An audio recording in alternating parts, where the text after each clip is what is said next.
Hello, and welcome to Shadow Me Next, a podcast where I take you into and behind the scenes of the medical world to provide you with a deeper understanding of the human side of medicine. I'm Ashley, a physician assistant, medical editor, clinical preceptor, and the creator of Shadow Me Next.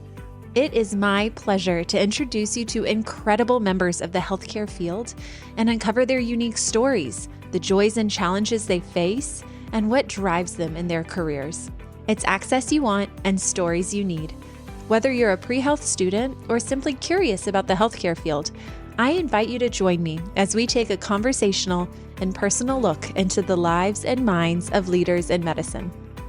I don't want you to miss a single one of these conversations, so make sure that you subscribe to this podcast, which will automatically notify you when new episodes are dropped, and follow us on Instagram and Facebook at Shadow Me Next, where we will review highlights from this conversation and where I'll give you sneak previews of our upcoming guests. Nursing was never on Jenn Johnson's radar. In fact, she'll tell you she fell into it after failing organic chemistry. What started as a compressed nursing program led her to a small rural hospital in northern Ontario, where she often was the only RN on duty, calling physicians in as needed, learning to MacGyver solutions, and realizing she had a gift for the fast-paced world of emergency medicine. But Jenn's story gets even more interesting. She opens up about being bullied early in her career, hitting a breaking point during COVID when she was juggling ER shifts and 2 small children without sleep, and how she rebuilt resilience. She shares the lessons that shaped her, like why trusting your gut in medicine can save lives, why saying yes to yourself doesn't mean saying no to others, and how listening to stories can be the most powerful form of medical education. Today, Jenn is not just an ER nurse. She's a mentor, a writer, and an advocate helping other nurses survive their careers with both skill and sanity intact. Please keep in mind that the content of this podcast is intended for informational and entertainment purposes only and should not be considered as professional medical advice. The views and opinions expressed in this podcast are those of the host and guests and do not necessarily reflect the official policy or position of any other agency, organization, employer, or company.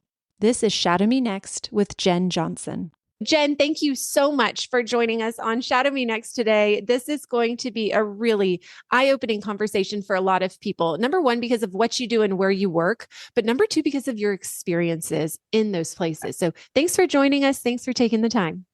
Oh my God, Ashley, thank you so much for having me. I'm excited. So number one, because you work in the ER, which is just an incredible it's an incredible place. Incredible is a big word and it's a big place. So that's fitting. But your career spans almost decades, multiple decades now. You live in Ontario. Looking back, tell us what initially drew you to emergency medicine nursing. Let's start there. Yeah, I mean, I fell into nursing first. I never once wanted to be a nurse. I never thought about being a nurse. It was never on my radar ever. I ended up going into biology right after high school and went through that program for about a year, got into second year, and then failed my first half of organic chemistry. I, for the life of me, couldn't wrap my head around it. It just wasn't happening. So I kind of looked around and I'm like, well, now I'm a year behind. Like, do I really want to keep doing this? I still don't even know if I could pass the class totally. So what else? And thank God, one of my roommates in first year was a nursing student, and we'd go through her textbooks and her Mosby's dictionary and look at all the really gross pictures. And you're like, oh my God, that's what I want to do. So thankfully, my university had a 3-year compressed program for the BSCN. So swapped right into that, was able to work it at a 4-year pace because I'd already had almost 2 years worth of credits. It was a win-win. And then with the ER, my first job out of university was a very exceedingly small rural hospital in Northwest Ontario, because I'd met my husband and he lived up there and was from there. And so I was like, I'm going to move in. I'm going to save the town. Genius. The hospital was so small that there was one RN for emerge. That was it. And you called the physician in when you needed them. And they were a family physician who happened to cover emerge. Looking back, so many red flags. And then, there was one RN for the floor with 2 RPNs or LVNs. And the floor was maybe 14 beds total. But I mean, anything that actually was remotely ill, we sent out. Seeing the helicopter come down, I mean, that was a big love moment where it was like landing at the ER doors, and you're like, oh my God, this is so cool. But I mean, I never thought about emerge. It never even clicked. But because of this role, because there were only two RNs on at a time, you just swap. So one day shift, you'd usually start out first day at emerge, and then the second day, then you'd be on the floor, and you just swap back and forth. And that's it. And that's what was the expectation, and that was the job. So half the time I was in emerge, and I'm like, oh, I really, really like this. I like the quick in and out. I like the quickie problem solved. If what I'm seeing now, 70% walks into the ER, they shouldn't even be there. I'm going to say 90% of what I saw up north really shouldn't have been there, but the townsfolk had driven around and seen which doctor was on call because everybody knew everybody's cars. Oh my gosh.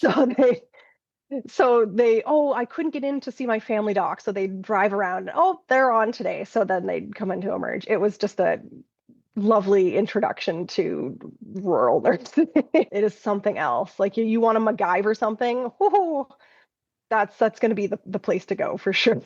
The skills that you learn and that you really hone in rural medicine, they're very eye-opening. They're incredible. And they still serve you even when you're working in, bigger hospital medicine where there's more gadgets and more gizmos for you to use. I'm so glad that you've talked about kind of the differences there. And I'd like to tap into that a little bit more because you've worked in both centers.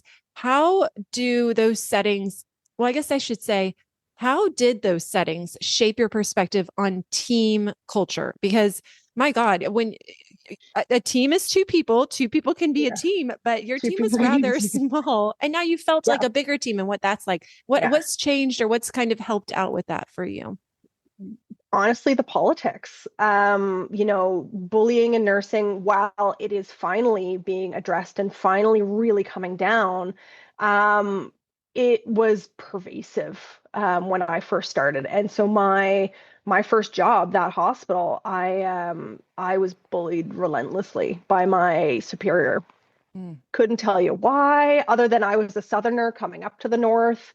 I was marrying into the north. I don't know why she hated me so much, but man, she made my life absolutely miserable to the point of ideation at a point. Wow. But yeah, it was bad. But getting out of that and realizing how bad it could be, to then coming to a much larger center, a stroke center, a huge hospital system, and being surrounded by so many wonderful people, it made it that much sweeter to finally have left that town and had to have gotten out of that situation, come to come to the city, kind of quote unquote, come to the city and go like, oh, this is actual medicine.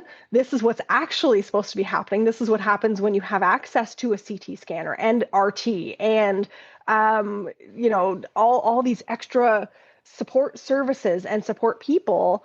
Holy cow, what do you mean we've got social work? What's social work? It was mind-boggling to be fair. And then the people were just so incredibly lovely that it just was such a change. And I mean, truly, they probably could have been miserable. And just because I was simply out of the fact of I wasn't up north anymore, I probably still would have been so excited regardless that it probably wouldn't have mattered. But the people there, they've been lifelong friends. I keep talking with them. I just volunteered to do some camp nursing with my original preceptor from that job. And we really haven't hung out for over 10 years, but it was like we were back in the ER. It was so much fun. The options for support services and learning and people actually having your back. And again, that is not to say that all rural is like that, but unfortunately, because it was so much slower, if you made mistakes, they were amplified 100%. So you would get hauled into the office if you did not put extra pieces of blank paper on night shift into the charts for day shift. There were 4 patients. 4 patients. You couldn't reach down and grab a sheet of paper and put, like, that was what I would get hauled in the office for. Like, you're joking. So when I made a medication error as a new hire, it was catastrophic and I got fired.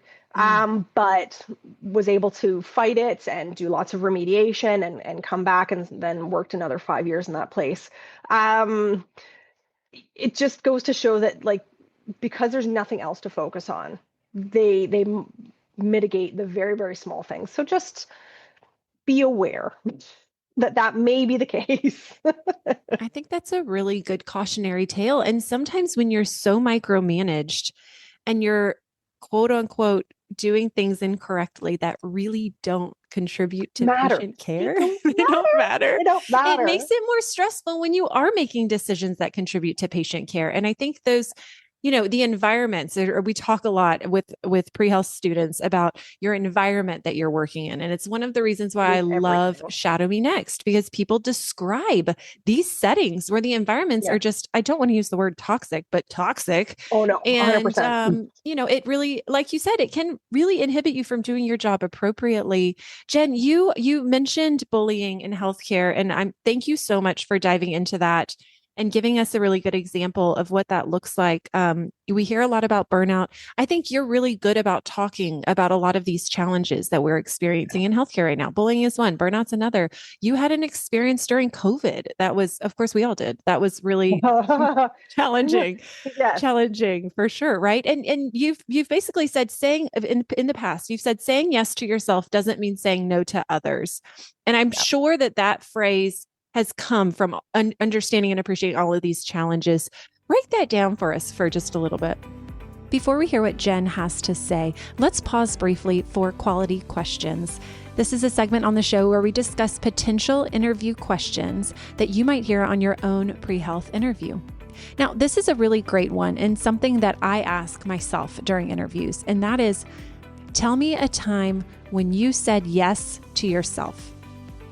It's incredibly open-ended, but it gives you the opportunity to really talk about what you feel passionate about, or perhaps an opportunity to explain why you chose something that others might find controversial.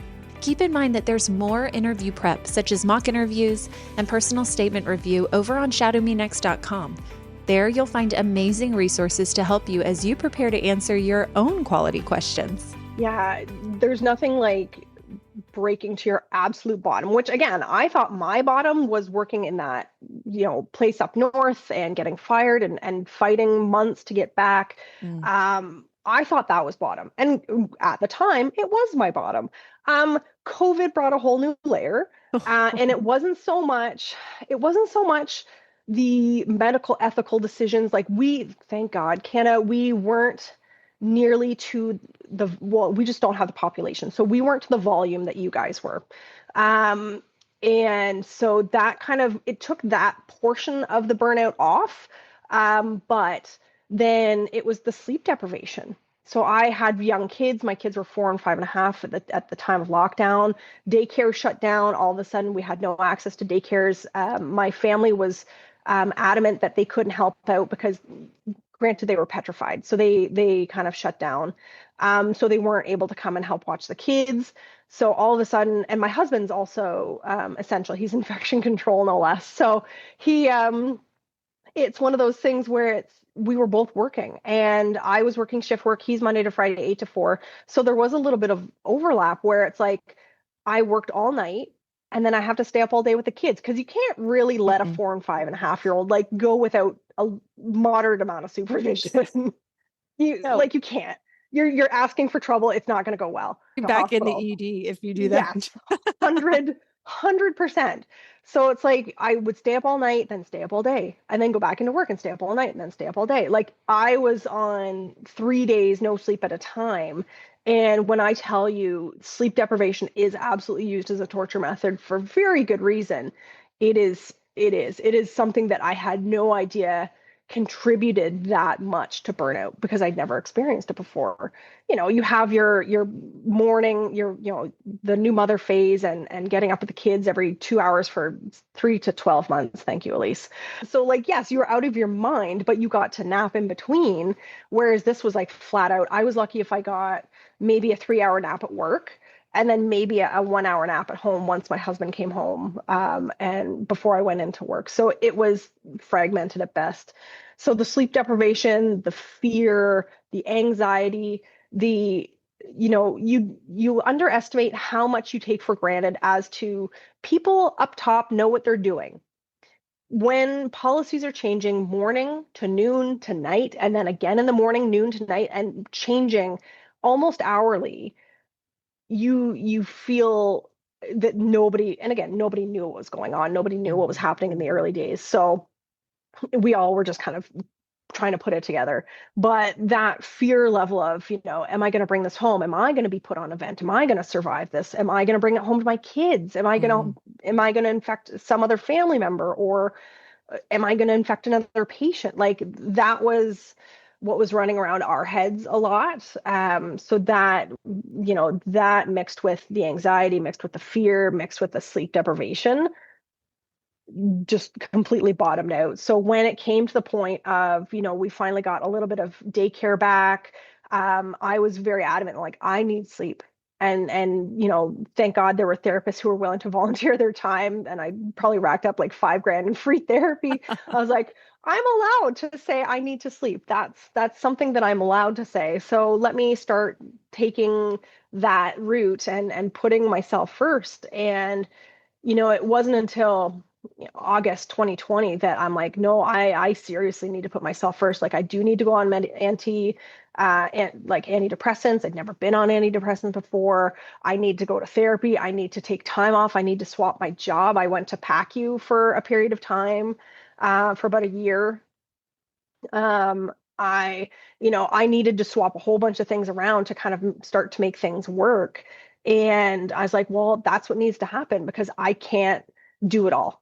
We're not even going to dive into, we're expected to do it all and smile and make dinner. So like, we're not even going to go down that road. But the whole point of me saying, my happiness is only my job. It's nobody else's job to focus on me or my happiness. It's nice if my husband, understood that and put that first. Great. But he also was struggling really, really hard with COVID, as we all were. So it's like, no, I very need to put myself first. And so doing so led to, oh, okay, like I can play with my career a little bit. I can swap jobs. I can go part-time. I can then pick up a little bit of agency work on the side, which 2 shifts of agency in 2 weeks is full-time wages versus 6 shifts of my regular gig. So I'm like, oh, okay, I can kind of play with that. And there's money to be made in flexibility and last minute notice. And travel nursing doesn't have to mean traveling, hours and hours. I work within a 1 hour radius of my home, so I can go to work that night and come home that morning. There's options, but you do have to be very mindful of putting yourself first, because nobody else is gonna. I love that. And I love how you've described that putting yourself first doesn't necessarily mean stepping away from your career. And it might, no, it might, but for you, 100%. you shifted, you went to another portion of the hospital. You maybe took different hours. You took on places at a different hospital completely. You just the ability to be flexible in nursing, I think, is one of the biggest gifts about nursing. And there are really cool opportunities as well. I always think that travel nursing and getting to meet people and do something new, really does. It sounds very exciting. Let's shift a little bit, because something that you feel very passionate about, and something I'm excited to talk about, is trusting your gut. And we hear about all this in medicine on TV all the time. Like, you see Dr. House and he has a gut feeling and he chases it down and it's right. Okay. But in medicine, we don't hear about this a lot. We always hear about the evidence-based medicine and the data and the histories and all this. Tell me about trusting your gut. What does that look like in medicine? And what does that look like in nursing too? Yeah. I mean, we do it. I mean, we as women, we do it intuitively. We've been doing it since we're 12 plus. You see a guy on the street, your gut, you're just like, oh, I don't know about that person. I don't know about the situation. I'm going to pull myself out. It's more related to self-preservation at that point, which we have been doing for ages. So we know that feeling, but we don't know how to use it within medicine or healthcare, or even office settings. Like, we don't know how to do it. So within nursing, I first figured out I was doing it at triage. Like I just thought I was playing a game at triage where I would start to guess what people were coming in with. I mean, if they're holding their chest or they're holding their abdomen, you could, okay, I can kind of understand where you're coming from. But if somebody comes in and they've kind of got vague complaints and you're like, I'm missing more to this story. Like, somebody comes in, they've fallen, things have gotten inserted in places, and you know you're missing 90% of the story because people are embarrassed. They don't want to tell you. Mm-hmm. They think that this is a one-off, that this never happens. It happens all the time. Um, PSA, please use flared bases if you're going to insert anything into your rectum. Please and thank you. Love your Thank local you ER very nurse. much. Please trust me on this one. You'll thank me later. So when people come in and the story is, I've fallen down 10 stairs naked, fallen onto a light bulb, and the light bulb is still intact. No, the physics alone do not make that plausible. So then it's getting to the point of, I understand that's what you're saying, but like, this happens all the time. This is not even the first time today I've seen this. I just need to know what's it made of? How long's it been in there? Are you having any rectal bleeding? Are you having any pain, fevers? Just let me start from there. And then I could care less about what it is and whatever else. I don't care. I just want to make sure that I'm not missing enough as the triage nurse that I'm potentially missing a perforated bowel. And now you're going to sit in my waiting room for 6 hours and have you code in my waiting room or bleed out or something. Worst nightmare ever. So like getting people comfortable to the point of like, yes, it's okay. Just tell me what it's made of, and am I worried about like sharp, jagged edges in said safe space, please. But you would kind of get to a point where you could figure out people before they really even got into triage. You go, oh, okay, like I wonder, okay, you're short of breath, and you're kind of, and again, you can pick up a lot by just looking and just listening without even talking to somebody. You can really pick up, or at least get a really good sense of, are you sick, not sick, really sick? And are they pink, warm, and dry? So, is their skin pink, warm, and dry, or is it pale, gray, green, diaphoretic, and they're sweating buckets, and pink, warm, and cold? Like, do they look like they're death on a stick? Those, and it doesn't matter what the story is at that point. You're just going, no. And I'm just going to bring you right back because I don't even need your vitals. Your vitals could have been pristine. Just the physical look of your body is shutting down, and it's compensating with vitals for the moment, but it's not going to for long. So trusting that gut instinct of like, holy crap, something's wrong. Let's move you, and let's do that quickly. Has been, I just thought I was good at my job. Like that's what I thought that was. And thank God that there was a teacher in 4th year who like one time offhandedly mentioned trust your gut. And then she was off talking about some other topic. And I'm like, okay. So when it came to, that big center and seeing 80 to 100 people in 12 hours, you got really good at like what sick, not sick, really sick looked like. And then you could follow people through their journeys. And when I'd play and be like, oh, I wonder if this is a pancreatitis. Oh, I wonder if this is an appendix. Oh, I wonder if it's a PE, or I wonder if it's a fluid overload. Like, I wonder what's causing all this. And then you can kind of follow them through their ER journey. And at the end, when you get to go, I called that. And I'm going to take that win, because again, you have to take the wins. Please take the smallest of wins, because the small wins are actually what's going to make a career. But it's just when you finally get that validation that, okay, this is what's happening, it's staggering, and it can feel like a couple of different things. It can feel like a heaviness in your gut. It can feel kind of like a little bit of chest pain all of a sudden, just like a heaviness. You can be at triage and questions pop into your head when they wouldn't be typical questions that you'd ask at triage. When I'm suddenly asking about your death plans of a very young guy who's got pancreatic cancer, that's not something I ask at triage. Right. I'm not asking about how your wife's coping and what are you thinking and what are your plans and all this kind of stuff. I don't have time to go into that usually, but for that patient, I went on that tangent after I'd finished triage, and he and I had a really decent 5 to 7 minute conversation about death cafes and places where people can talk about death openly without stigma or any of that kind of thing. And I think I provided him more relief with that conversation than the pain relief he was actually seeking. And again, it was very minor pain relief that was just kind of, that's what he was looking for. But that made a difference. And so sometimes nursing isn't quite what you think it's going to look like on the day to day, especially when you start just kind of going with it and trusting your gut. I think that is such an incredible story. And I'm gonna do a big loop and I'm gonna tie this around. But it's trusting your gut largely comes from experience. And we've already mentioned you've been doing this for Yep. a really long time. And I think even as a young clinician, as a young provider, you can have gut instinct, but Yep. really to have an established gut instinct, it comes from seeing things. And Yep. you wrote on your website that 30 to 60% of new graduate nurses leave the profession within 2 years. Entirely. Which Yep. is just so disappointing to me when I hear about these incredible stories and situations that happen because of that gut that you've developed over the course of time. So here's the big loop. Yeah. You have created this incredible system to help reduce those numbers and to help people establish this gut instinct and then be Yes. able to share their own stories. One of these, well, you have this incredible website and you offer amazing resources there with mentorship and an opportunity to work with and learn from you.